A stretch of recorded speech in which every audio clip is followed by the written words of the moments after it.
¿Qué tal? Buenos días, buenas tardes, noches, dependiendo del horario en el que estés viendo este video. Mi nombre es Abraham Gómez y es un gusto y un placer saludarte en una clase más de la asignatura Evaluación del Aprendizaje correspondiente al cuarto cuatrimestre de la licenciatura en Pedagogía aquí en CETEC.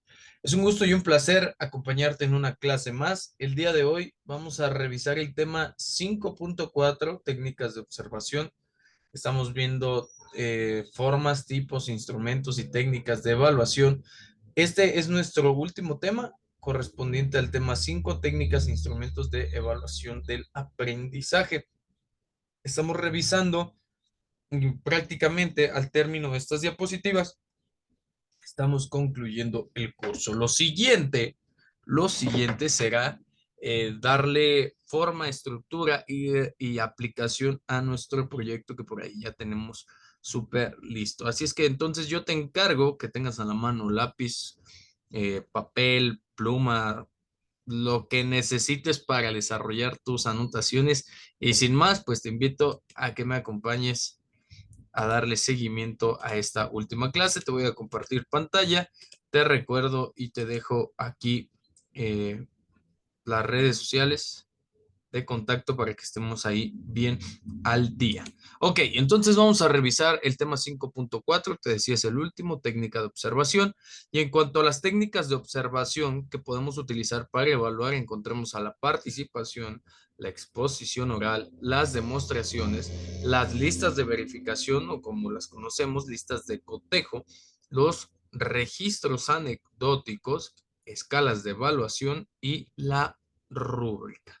¿Sale? Entonces, en este sentido, ¿qué son las técnicas de observación? Bueno, pues estas técnicas nos permiten, a través del proceso mismo de observación, eh, que es uno de los procesos más antiguos en cuanto a la forma en la que el ser humano percibe la realidad, estas técnicas nos permiten el uso de instrumentos a través de la observación, que en este sentido, cuando somos docentes, podamos realizar una evaluación o revisar una ejecución o observar cómo es que el producto elaborado por el estudiante se transforma en un producto objetivo, es decir, que ha pasado por un proceso de enseñanza-aprendizaje. La técnica de observación hace posible evaluar en forma integral, es decir, valorar conocimientos, habilidades, actitudes y valores. Estos instrumentos pueden construirse con la participación de los estudiantes. Vamos a revisar el primero, te decía que es la participación. Y es que la participación en clase es una parte valiosa del aprendizaje para los estudiantes, no solo porque permite visualizar sus propias comprensiones acerca de la realidad vivida en el contexto, sino también porque refleja sus esfuerzos por definir por sí mismos lo que piensan, experimentan y esperan de sus clases y vida escolar. José Ramón Gamo, un neuropsicólogo infantil, nos explica que el cerebro es un órgano social que aprende haciendo cosas con otras personas. De ahí la importancia de promover una interacción entre docente y alumno que vaya más allá de hablar, escuchar o escribir. Se busca que haya una retroalimentación y que los alumnos desarrollen desde sus primeros años la capacidad de responder de forma colaborativa ante las situaciones que se le planteen.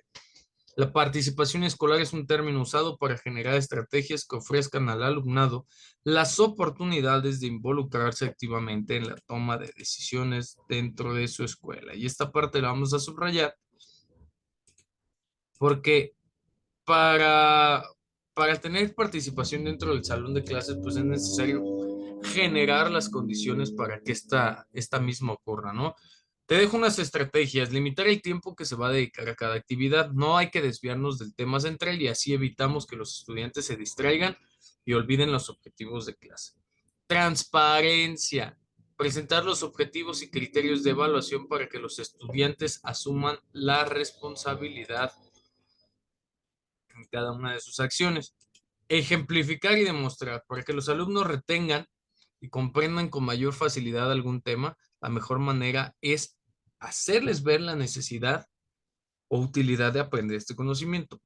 Plantear problemas y es que preferiblemente problemas que estén relacionados con lo cotidiano. De esta manera la participación del alumno va a ser intrínseca, es decir, va a salir de él. Fomentar el trabajo colaborativo, brindar espacios y medios para expresar ideas y participar. Y esto es que no solo se trata de hacer participar al alumno, sino que su participación sea de calidad, con fundamentos de lo que está hablando. Ludificar. El juego aumenta la participación, motivación y aprendizaje. Utilizar materiales que ya formen parte de su vida, incluyendo recursos que estén familiarizados con el estudiante para focalizar su atención. Trabajar la autonomía. Los estudiantes ocasionalmente deben poder hacer las cosas según su criterio y tener flexibilidad en su propio proceso de aprendizaje. Realizar evaluaciones diagnósticas. Antes de iniciar un tema es importante identificar los conocimientos previos y los cuales son sus preferencias para preparar una clase adecuada. Ok, vamos a revisar otra técnica de observación que es la exposición oral, y es que esta consiste en hablar en público sobre un tema determinado. La exposición oral también se le llama conferencia o ponencia, ¿sale? Hablar en público en un tema determinado, y también la conocemos como conferencia o ponencia. Consiste en explicar un tema o una idea con la intención de informar.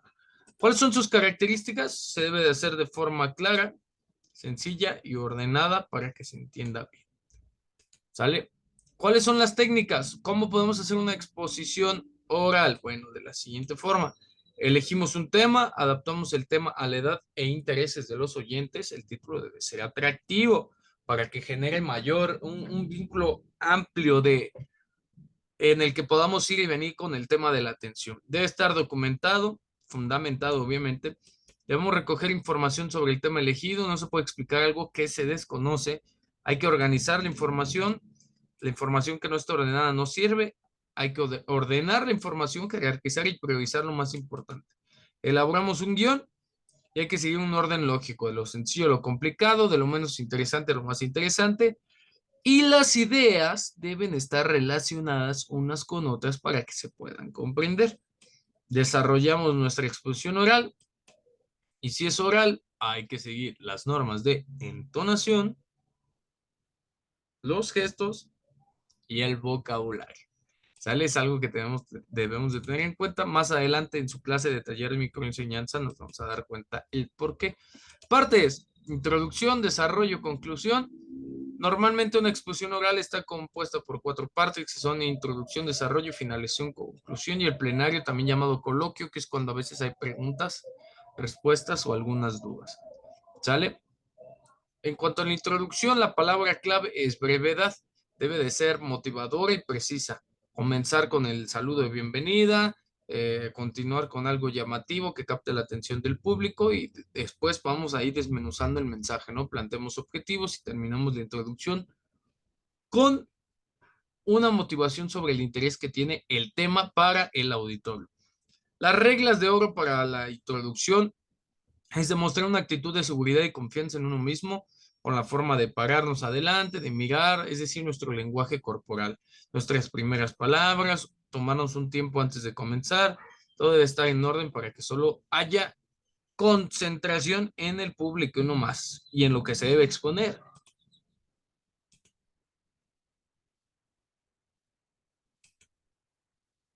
Ok. Hay que usar expresiones como me propongo exponer, el objetivo de esta exposición, deseo manifestar, nos dirigimos a ustedes para, acabo de presenciar un hecho que, sobre el tema de, es un hecho que, quisiera comenzar mi exposición diciendo que, en primer lugar, en primer término, para empezar, que son conjunción, que son vínculos entre la informalidad y la formalidad que le puedo dar a mi exposición. En cuanto al desarrollo, la palabra clave es claridad y orden de la exposición. Es importante comenzar con una idea general y ir trabajando de manera más específica, ¿no? A lo largo de la exposición. Nuestro tema hay que trabajarlo argumentando cada una de las ideas expuestas, utilizando diversas fuentes de información. Pueden ser ejemplos, anécdotas, soportes audiovisuales, las herramientas que utilicemos para que no se haga monótono, ¿no? Debemos utilizar expresiones como a continuación, enseguida, segundo lugar. Estas solamente son sugerencias, ¿no? Y en cuanto a la conclusión, la palabra clave es brevedad y claridad.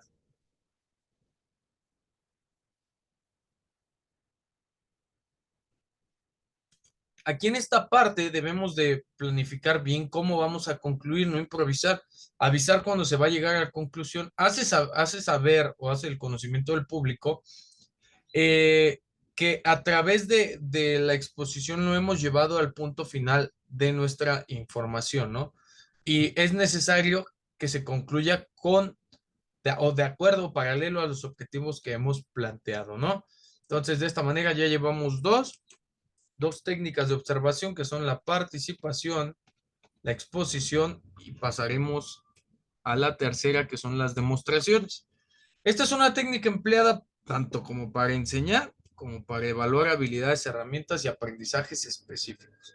De acuerdo con características, no solo nos permite la comprensión profunda acerca de un tema, sino que suscita el interés en los estudiantes eh, en una forma de demostrar literalmente lo que han aprendido. La evaluación mediante la demostración requiere estar alineada con el marco curricular y la enseñanza para que tenga sentido y significado para el docente y para el estudiante. Esta técnica nos pertenece un poquito más a los métodos cualitativos de evaluación y se inscribe dentro de la evaluación auténtica que busca valorar el desempeño de los estudiantes a partir de situaciones reales o problemas significativos complejos.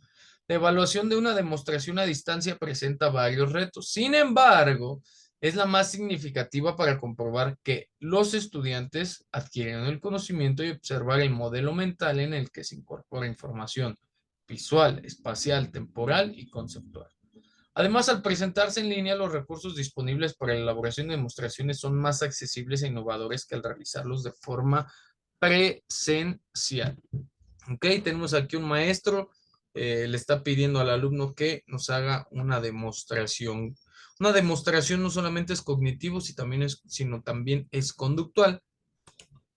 Y esa es la parte que nos ofrece una mayor integralidad de la adquisición de conceptos. Ok.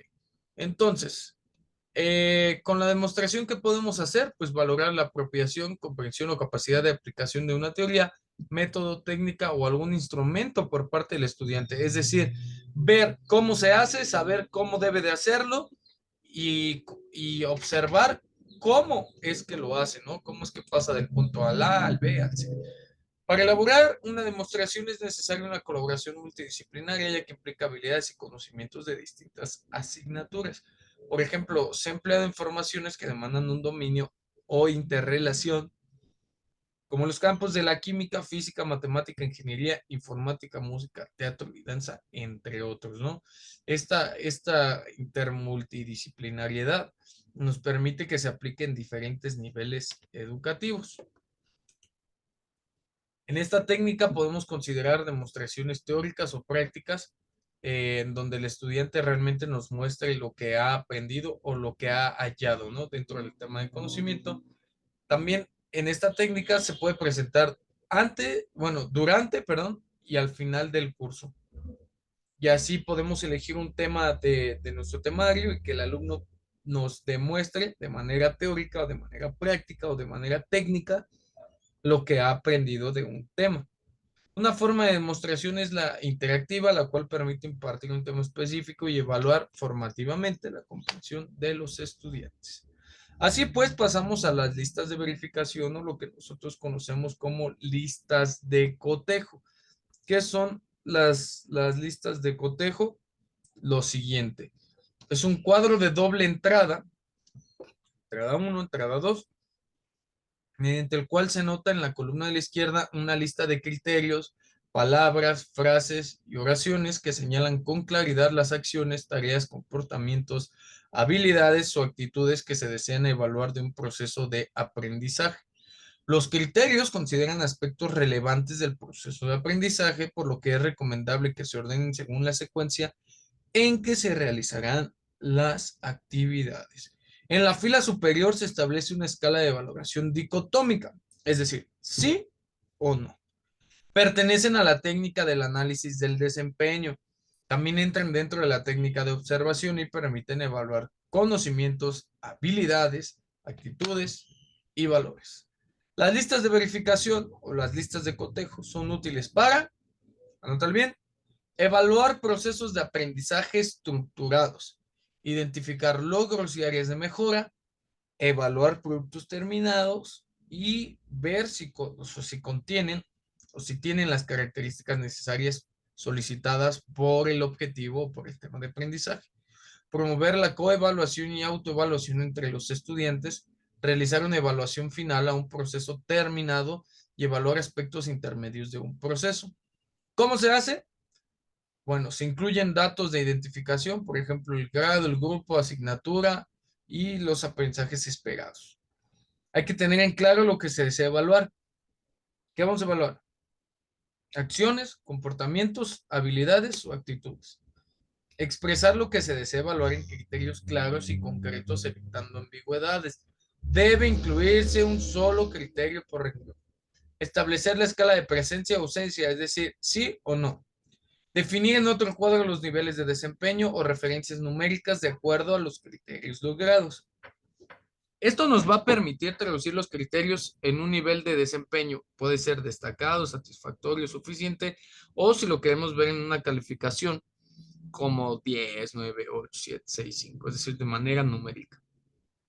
Es recomendable también diseñar el instrumento en conjunto con los estudiantes, así como permitir que lo consulten o empleen de manera continua durante el proceso, ya sea para evaluarse o para coevaluarse. Te voy a poner esto en rojito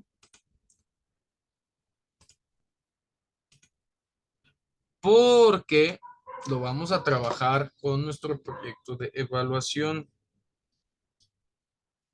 ¿Sale? Para que le vayas tomando nota.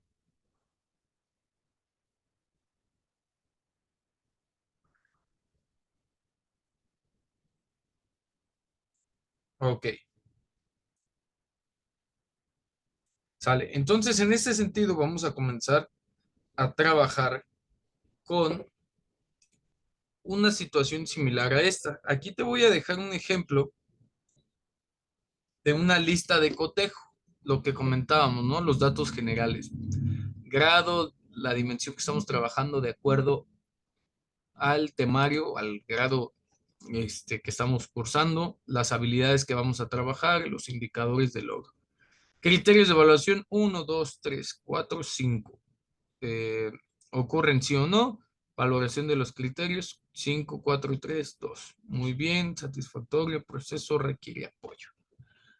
Este es un formato que te voy a dejar, pero si tú tienes otros formatos o utilizas o ya en la red encontraste otros, no hay ningún problema, lo podemos utilizar. Ok, pasamos con los registros anecdóticos. Esta técnica es de observación directa. Principalmente la utilizamos para describir un hecho imprevisto y significativo protagonizado por uno o unos estudiantes, un estudiante o varios estudiantes. Y es que este hecho llama la atención del docente porque no constituye una conducta habitual observada con anterioridad por él. El registro anecdótico, a diferencia de las notas de campo, no se realiza de modo sistemático ni planificado, sino que se utiliza cuando el docente considera necesario registrar una situación anómala, es decir, que se sale de lo normal, sin perjuicio de esto. También se puede utilizar de forma constante. Esto ocurre cuando el docente quiere evaluar hábitos, conductas y actitudes y tiene como objetivo comprender la dimensión conductual y ética del estudiante. Ojo, porque esto es importante. Sale el registro anecdótico, nos va a dar pues esa parte, ¿no? Un registro de situaciones o hechos que le permiten o que le estimulan o que le impiden al alumno comportarse de tal o cual forma. En este último caso, el registro anecdótico es útil para concluir aspectos, ojo, útil para concluir aspectos relevantes de la personalidad, conducta o detectar causas que generen una problemática pues, latente, es decir, constante en el estudiante. Es importante señalar que el registro anecdótico también es aplicado por el estudiante. En este caso sirve para dejar situaciones, bueno, para dejar registro, huella, ¿no? De situaciones que se dan dentro de una institución educativa, ya sea situaciones escolares, como en el caso de ustedes, estudiantes de pedagogía, o en una empresa, ¿no? Como en el caso de los estudiantes de práctica. Lo más recomendable para elaborar un registro anecdótico es lo siguiente, que se use de modo constante, que sea oportuno para que determine con claridad con qué objetivo o fin se realizan las observaciones y registros. Con esto aseguramos una sistematización del procedimiento. Realizar una descripción detallada del suceso puntual y relevante, delimitar las características del ambiente o contexto, por ejemplo, día, hora, lugar, tipo de actividad, participantes y formular una interpretación del hecho. ¿Qué pasó? ¿Cómo pasó? ¿Cuándo pasó? ¿Qué ocurrió? ¿Cómo? ¿Dónde? ¿Por qué? Integrar a otros actores en el proceso de observación nos permite triangular la información y hacerla más objetiva. Complementar este tipo de registros con entrevistas, creamos como no solo el contexto, sino las variables que podemos observar dentro del contexto, ¿no? De esta manera, el sujeto tiene una mayor accesibilidad o una mayor facilidad a la información del suceso. Considera el uso de los dos tipos, perdón, considera el uso de los dos tipos de formatos existentes, que pueden ser, perdón, plantillas de registro cuantitativo, que nos permiten marcar frecuencias en el cumplimiento de ciertas tareas, o plantillas de registro cualitativo, como pueden ser fichas descriptivas y fichas analíticas. Te voy a dejar aquí un tipo de ficha cuantitativa. Cumple con las tareas, si no, trae su material pedagógico, sí o no, atrasos después del recreo, más de 2, más de 4, acata instrucciones, más de 6, sí, situación a describir, fuente, aquí la tenemos, y este es el primer ejemplo. ¿Cumple con las tareas? Sí, sí, sí, sí, sí, y ahí nos va a dar indicadores cuantitativos.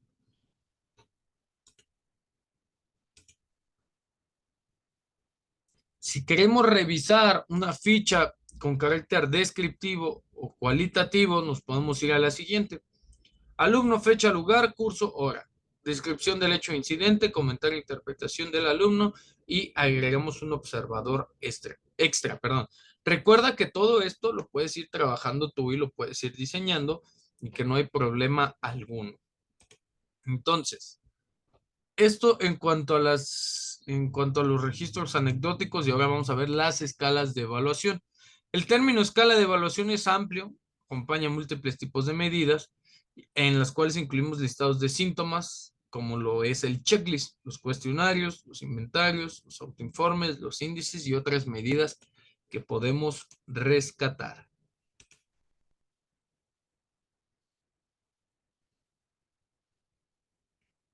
La escala de evaluación se refiere a cualquier tipo de medida que proporcione una evaluación relativamente rápida sobre una información específica. Es decir, debemos evaluar rápido un tema, ¿no? No en general, sino de manera específica. Proporciona una puntuación numérica que se interpreta con facilidad y puede ser completada por el joven, el alumno o por alguien más, a pesar del formato de la respuesta y lo independiente de la aplicación. De manera tradicional, el autoinforme se utiliza para evaluar trastornos internalizados y el funcionamiento emocional, mientras que los informes realizados por los padres y profesores han sido utilizados para evaluar trastornos externalizados y de la conducta. No obstante, las escalas más recientes han incorporado múltiples informantes, es decir, lo pueden hacer ambas personas. Existen muchos tipos de escalas, ya sean específicas o genéricas, unidimensionales o multidimensionales, y pueden estar completadas por varios informantes. Cada uno de ellos proporciona una perspectiva diferente. Los adolescentes siempre describen sus propias percepciones. Se recomienda que se haga en esta etapa porque ya están un poco más conscientes del actual. Los padres proporcionan el conocimiento más comprensivo mientras observan las variaciones en el comportamiento a través de situaciones múltiples. Los profesores informan acerca del comportamiento escolar y relacional. Para culminar, las escalas de evaluación están estandarizadas, es decir, marcan una normalidad o una generalidad en el actuar y poseen sistemas de puntuación y procedimientos de administración que no cambian, son estables respecto a usuarios, aplicaciones, administraciones o tiempo. Te dejo un ejemplo de escalas de evaluación. escuela, asignatura, propósito, grado, anexamos indicadores y niveles de logros. Muy bien, bien, regular y eficiente. ¿En qué basamos esto? En el desarrollo de algunas competencias.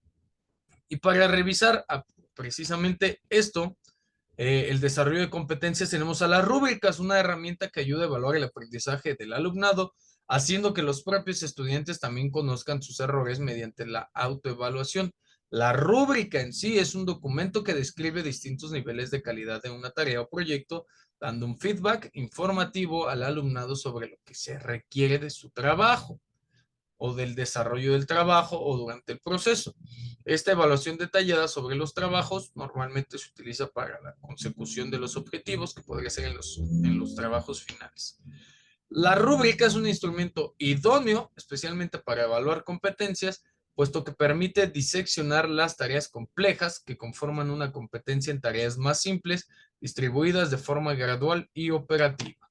¿A través de qué? De lo siguiente: criterios de evaluación, dominio del tema, comprensión del tema, seguimiento del tema, se utiliza apoyos didácticos, como es su vocabulario y su entusiasmo. Y niveles de desempeño, ¿de qué? De la competencia, excelente, bueno, regular, suficiente, debe mejorar. ¿Sale? Y aquí tenemos el criterio. Si es excelente, el alumno demuestra un excelente conocimiento del tema. Los alumnos demuestran un buen conocimiento del tema. ¿Sale? Puede con precisión contestar todas las preguntas planteadas sobre el tema por sus compañeros de clase y el profesor. 10, 9, 8, 7 o 6. ¿Sale? Y de esta manera vamos jerarquizando los puntos. Por ejemplo, aquí le ponemos si es 10. O sea, si puede hacer esto, le damos 2 puntos, ¿no? Si sigue el tema y se mantiene en el tema de la presentación todo el tiempo y aporta ejemplos para reforzar, tiene 2 puntos. Si fue difícil saber cuál fue el tema de exposición, solamente se queda con 1.2. Y así vamos generalizando, perdón. De esta manera acabamos de concluir los temas. Nos vamos a centrar en el desarrollo del proyecto y en el diseño de técnicas e instrumentos de evaluación. Mi nombre es Abraham Gómez y espero que estés muy bien. Te mando un fuerte abrazo y nos vemos en la clase en vivo.